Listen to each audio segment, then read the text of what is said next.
আসসালামু আলাইকুম। এইসুসের ZenBook line-up তাদের premium ultra compact laptop series last 3 থেকে 4 জেনারেশনে প্রচুর ইমপ্রুভমেন্ট এনেছে, বিল্ড ম্যাটেরিয়াল চেঞ্জ করেছে। স্পেশালি S14-এ ল্যাপটপের ওজন কমিয়ে চিকন করে জেন মুডে নিয়ে গেছে আর কি। আমরা কিছুদিন আগে জেনবুক S14 UX5606S এই ল্যাপটপটার রিভিউ করার সুযোগ পেয়েছিলাম। স্টুডিওতে বেশ কিছু ল্যাপটপ আসেই হরহামেশা, বাট জেনবুকের S14-এর এই সিরিজটা আসার পরে সবাই এই টেনে টানাটানি শুরু করে দিয়েছে। 1.2 কেজি আর 1.1 সেন্টিমিটার থিকনেসের একটা ল্যাপটপ, প্রাইস কিন্তু 2,28,000 টাকা, but still we loved this thing.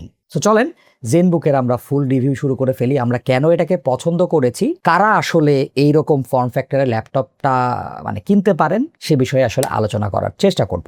So আপনারা দেখছেন ড্রয়েডহেড এবং আপনাদের সাথে আছি আমি হৃদয়। থিন অ্যান্ড লাইট ফর্ম ফ্যাক্টরের মধ্যে ম্যাকবুক এয়ার সিরিজ বা ম্যাকবুক প্রো সিরিজ যে পরিমাণ ডমিনেট করে, সেখানে আপনি যদি উইন্ডোজের কোনো অল্টারনেটিভ খুঁজে থাকেন, এইসুস জেনবুকের কথাটা সবার প্রথমের দিকেই আসবে। এই সেগমেন্টে MSI প্রেস্টিজের আমরা কিছু অপশন দেখি যেটার দাম 2 লাখের নিচে।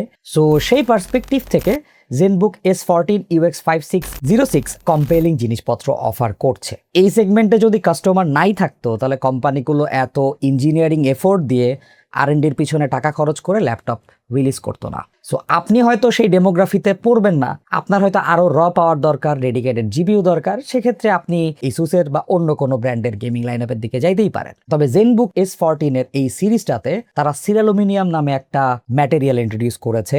না, তারা নতুন কোনো ম্যাটেরিয়াল ইনভেন্ট করে নাই, এখানে সিরামিক এবং অ্যালুমিনিয়ামকে ডিফিউজ করে বিল্ড কনস্ট্রাকশন রেডি করেছে। জেনবুকের যে সিগনেচার আর্টওয়ার্কটা সেটা ল্যাপটপের পেছনে দেখা যাচ্ছে। কোটিংটা সফট, ফিঙ্গারপ্রিন্ট পড়ে না, স্মাজ দেখা যায় না। 1.2 কেজির 1.1 সেন্টিমিটার থিকনেসের এই ল্যাপটপটা নিয়ে আমাদের মধ্যে কারাকারি ছিল, এটা কিন্তু আমরা ভিডিও শুরুতেই বলেছি। দেখলে আপনি বলেই বসতে পারেন না ম্যাকবুক এয়ার, বাট ম্যাকবুক এয়ারের থেকেও থিন এবং লাইট ওয়েট। এরকম ফর্ম ফ্যাক্টর একটা ল্যাপটপ এক হাতে সহজে ওপেন করতে পেরেছি। হিঞ্জটা 180 ডিগ্রি রোটেট না করলেও আমার মনে হয়েছে আগের জেনারেশন থেকে এইসুস এখানে মেকানিজমকে আরো ইমপ্রুভ করেছে। আনওয়ান্টেড কোনো ওয়াবল দেখি নাই, আর বাতাসেও ঝিরঝির করে নড়ে ব্যাপারটা এরকমও খেয়াল করি নাই।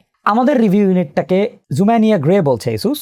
Dual fan vapour cooling technology use করা হয়েছে। কিবোর্ডের ওপরে জিওমেট্রিক গ্রিলের দেখা মিলবে। এখানে CNC মেশিন কাট করে তারা সুন্দর একটা ডিজাইন করেছে, এটাতে কোনো ফ্লেক্স দেখি নাই। কিবোর্ডের ওপরে এক্সট্রা চাপাচাপি না করলে এখানেও কোনো ফ্লেক্স নেই। তো কিবোর্ডটা কম্প্যাক্ট, আনফরচুনেটলি অ্যারো কিটা এখানেও আমরা ছোট পেয়েছি। কি ট্রাভেল 1.1 মিলিমিটার, কম্পারেটিভলি একটু কম। চিকলেট স্টাইলের কিবোর্ডে টাইপিং করে মজা আছে। ট্যাকটাইল ফিডব্যাকটা আমার পার্সোনালি পছন্দ হয়েছে। সি থ্রু কি ক্যাপস, সিঙ্গেল ব্যাকলিট, শুধুমাত্র হোয়াইট কালার সাপোর্ট করে, তবে এটাকে 3টা মোডে অন রাখা যায়।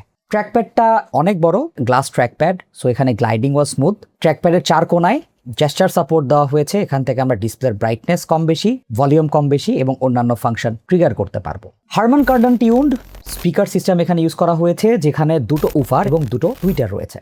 স্পিকারগুলোর পজিশনটা নিচে, সো সাউন্ড অবভিয়াসলি এর সারফেসের উপরে ডিপেন্ড করে। আমরা যদি ফ্ল্যাট হার্ড কোনো সারফেসে রাখি, ভালো বেস পেয়েছি। আর এরকম ফর্ম ফ্যাক্টরের ল্যাপটপ থেকে যে ক্ল্যারিটি আমি পেয়েছি, এটাকে অবশ্যই প্রশংসা করতে হবে। আর এটার লাউডনেসও আনএক্সপেক্টেড ছিল।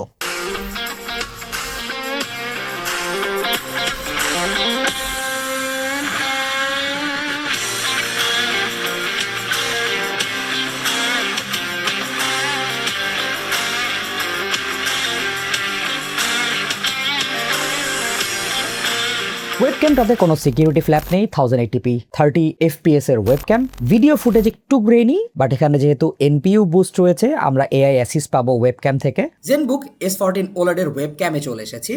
AI অ্যাসিস্টেড ফিচার রয়েছে, আমরা চাইলে কিন্তু ব্যাকগ্রাউন্ড ইফেক্টটা বন্ধ করেও রাখতে পারি। এই যে ব্যাকগ্রাউন্ড ইফেক্ট বন্ধ করে রেখেছি, পেছনের জিনিসপত্র সবকিছু দেখা যাচ্ছে। মাইক্রোফোন আর এটা সুপার। নয় সাপ্রেশন আমাদের চোখে পড়েছে, সাউন্ড কোয়ালিটিকে কোনোভাবেই কম্প্রেস করে না। 1080p ওয়েবক্যামের সাথে ইনফ্রারেড সেন্সর রয়েছে, যেটা দিয়ে আমরা ফেস আনলক করতে পারবো। উইন্ডোজ হ্যালো সাপোর্ট আছে।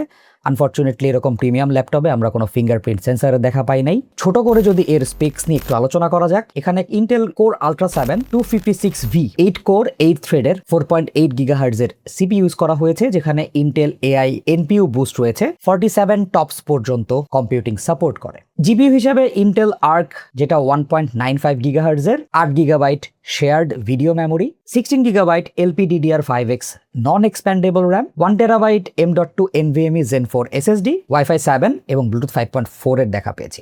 ইনপুট এবং আউটপুট সিলেকশনে আমরা এখানে USB 3.2 Gen 2 টাইপ এ, দুটো Thunderbolt 4 supported type C port, HDMI 2.1 এবং একটা 3.5 mm কম্বো জ্যাক দেখেছি। 72 ওয়াট আওয়ারের ব্যাটারি এখানে পড়া রয়েছে, 65 ওয়াটের অ্যাডাপ্টার বক্সের সাথে ইনক্লুডেড। 2 ঘন্টার কিঞ্চিত কম সময়ে এটা ফুল চার্জ হয়। লাইক আমরা একটা ইউটিউব 4K ভিডিও প্লেব্যাকে দিলাম, ভলিউম একদম 0 রেখেছিলাম, আমরা এখান থেকে 8 ঘন্টা স্ট্রেইট ব্যাটারি ব্যাকআপ পেয়েছি। আর 65 ওয়াটের যে কোনো অ্যাডাপ্টার দিয়েই সহজেই চার্জ করা যায়। আর ডিসপ্লেতে ASUS এখানে কোনো কম্প্রোমাইজ করা নাই। 14 ইঞ্চ 3K 120 Hz এর OLED panel, brightness 400 nits, HDR 500 support করে, 1.07 billion colour, Pantone validation, VESA certification, পুরো ডিসপ্লেটা 90% screen to body ratio cover করছে। আমরা যখন ক্যালোরিমিটার এখানে সেট করলাম, আমাদের টেস্টিংয়ে sRGB 100% দেখিয়েছে, আমাদের ক্যালোরিমিটার 100% এর উপর আসলে রিড করতে পারে না। Adobe RGB 96%, DCI-P3 98.2%, NTSC 94%। ডিসপ্লেটা এক কথায় ভাইব্রেন্ট। সো ডিফল্ট মোডে আমরা দেখলাম যে কন্টেন্টগুলো এত পপ আপ করছে, কালার ভালো লাগছে, শার্পনেস তো নিয়ে কোনো কথাই বলা যাবে না, ভিউইং অ্যাঙ্গেলটাও একদম ঠিকঠাক ছিল। ডেল্টা ইর মান কিন্তু এই জায়গাতে 4.8, তবে ডিসপ্লেটাকে যখন আমরা P3 মোডে সেট করলাম, ডেল্টা এর ভ্যালু 1.2 এর কাছাকাছি দেখিয়েছে, which is pretty good for photo and video editing.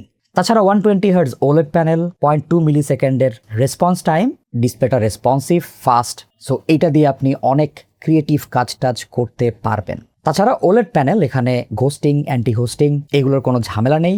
আর যদি ভ্যালোরেন্ট টাইপের গেম টেম খেলেন, 120 Hz আপনি একটা যুদ্ধ করে ফেলতে পারবেন আর কি। তো সিনথেটিক বেঞ্চমার্ক আমাদের করতে হবে। আমরা সিনেবেঞ্চ আর্ট মাল্টি করে 9724 এবং সিঙ্গেল করে 1940 স্কোর দেখেছি, যেখানে আমাদের reference point Mac mini M4 এ 13806 মাল্টি করে এবং সিঙ্গেল করে 2251। সিনেবেঞ্চ 2024-এ আমরা মাল্টি করে 616 এবং সিঙ্গেল করে 121 পয়েন্ট দেখেছি। গিগবেঞ্চ 6-এ আমরা 10,764 এবং সিঙ্গেল করে 2723 স্কোর দেখেছি। আমাদের রেফারেন্স পয়েন্ট ছিল ম্যাক M4 14,659 মাল্টি করে এবং সিঙ্গেল করে 3783। গিগবেঞ্চ 6-এর জিপিইউ রেজাল্টটা একটু শুনে রাখি। OpenCL-এ 26,309 স্কোর করেছে।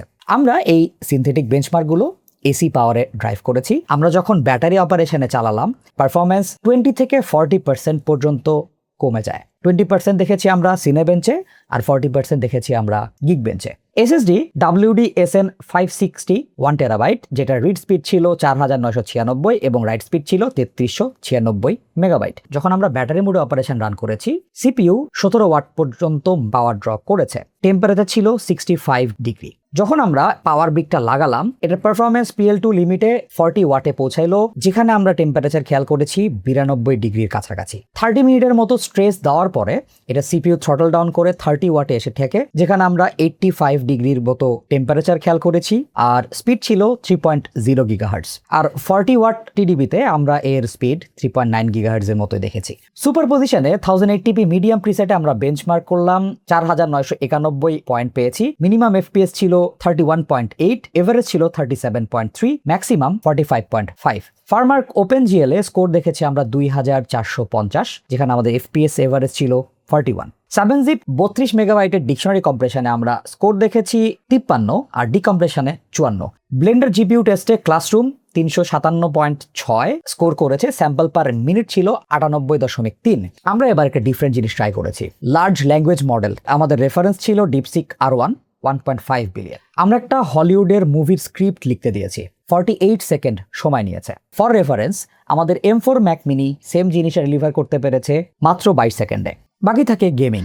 থিন অ্যান্ড লাইট প্রোফাইলের ল্যাপটপে ডেডিকেটেড জিপিইউ নাই, এখানে ইন্টেল আর্ক শেয়ার জিপিইউটা আছে। আপনি এই প্রাইসে অবভিয়াসলি ডেডিকেটেড জিপিইউ সহ ল্যাপটপ পাবেন। কিন্তু সেটা থিন অ্যান্ড লাইট প্রোফাইলের হবে না, এই ব্যাপারটা একদম মাথায় গেঁথে নিতে হবে। Mix and match game try করেছি, যেখানে GTA 5 ছিল 3K রেজুলেশনে, আমরা লো সেটিং রেখেছিলাম। এভারেজ FPS ছিল 65, 1% লো 45 এবং ম্যাক্সিমাম 98। টেম্পারেচার দেখেছি 80 ডিগ্রির কাছাকাছি। RDR1 এখানেও 3K লো প্রিসেটে আমরা এভারেজ FPS পেয়েছি 67, 1% লো ছিল 53 আর ম্যাক্সিমাম ছিল 80। মাফিয়া 1 DE 3K লো রেজুলেশনে আমরা FPS পেয়েছি এভারেজে 27, 1% লো ছিল 15.5 আর ম্যাক্স 33। ভ্যালোরেন্ট ট্রাই করলাম, নেটিভ রেজুলেশনে আমরা এখানে এভারেজ 215, 1% লো 152 এবং ম্যাক্সিমাম 257 স্কোর দেখেছি। আমাদের সেটআপ ছিল ডেথ ম্যাচ হেভেন ম্যাপে। তো মেশিনটাতে ইজিলি আমরা প্রিমিয়ার প্রো রান করতে পেরেছি, বাট এমন না যে অনেক ডিমান্ডিং কাজ করা যাবে। ভিডিও এডিটরের জন্য এটা খুব একটা আইডিয়াল চয়েস হবে, বাট এরকম না। তবে শর্ট টাইপের ভিডিও কন্টেন্ট এটাতে অনায়াসে এডিট করা যাবে। আপনি যদি ইলাস্ট্রেটর, ফটোশপ কিংবা গ্রাফিক্স রিলেটেড কাজকর্ম করেন, এই থিন অ্যান্ড লাইট প্রোফাইলের ল্যাপটপটা আপনাকে যে কোনো জায়গাতে কাজে হেল্প করতে পারে। স্পেশালি যারা হাই এন্ড ফটোগ্রাফার আছেন, আপনি ম্যাক ছাড়া যদি অল্টারনেটিভ কোনো কিছু খুঁজে থাকেন, জেনবুকের এই লাইন আপটা আপনাকে প্রপার কভারেজ দিতে পারবে উইথ দ্য ডিসপ্লে। যারা ওয়ার্কিং প্রফেশনাল আছেন, বাজেট নিয়ে কোনো ভেজাল নাই, চার্জার ক্যারি করতে একটু প্যারা লাগে, সো একটা 65 ওয়াটের চার্জার যেটা আপনার ফোন, ল্যাপটপ সব চার্জ করবে, ম্যাকের অল্টারনেটিভ হিসাবে জেনবুক S14 এর এই মডেলটা আপনার গ্রহণযোগ্যতার লিস্টে থাকা উচিত। আর যারা আমাদের মতো আমজনতা, যারা ল্যাপটপের মধ্যে অনেক র্যাম খুঁজি, ডেডিকেটেড GPU খুঁজি, প্রচুর গেম দিয়ে ল্যাপটপ ভরায় রাখার প্ল্যান মাথার মধ্যে নিয়ে ঘুরে বেড়াই, তাদের জন্য অবভিয়াসলি এই ডিভাইসটা না। Asus এর প্রাইসিংটা 2,28,000 টাকায় যাওয়াতে আমার মনে হয় যে অনেকের কাছেই ব্যাপারটা একটু বুকে মোচড় দেওয়ার মতো অবস্থা হবে। Asus এর এই প্রিমিয়াম প্রাইসটাকে সাথে অনেক premium services like official warranty coverage, international warranty policy, accidental ড্যামেজের ওপরে ভালো কভারেজ, সবকিছু মিলায়ে if you have the budget, thin and light প্রোফাইলের এই ল্যাপটপটা প্রপারলি আপনাকে কভারেজ দিতে পারবে। এতক্ষণ ধরে আমাদের সাথে থাকার জন্য অবভিয়াসলি আপনাদেরকে ধন্যবাদ জানাই, ছোট করতে চাই না। কষ্ট করে হলেও আমাদের চ্যানেলটি একটু সাবস্ক্রাইব করে রাখবেন। দেখা হবে নতুন কোনো ভিডিওতে। সে পর্যন্ত সবাই ভালো থাকুন, সুস্থ থাকুন। আসসালামু আলাইকুম।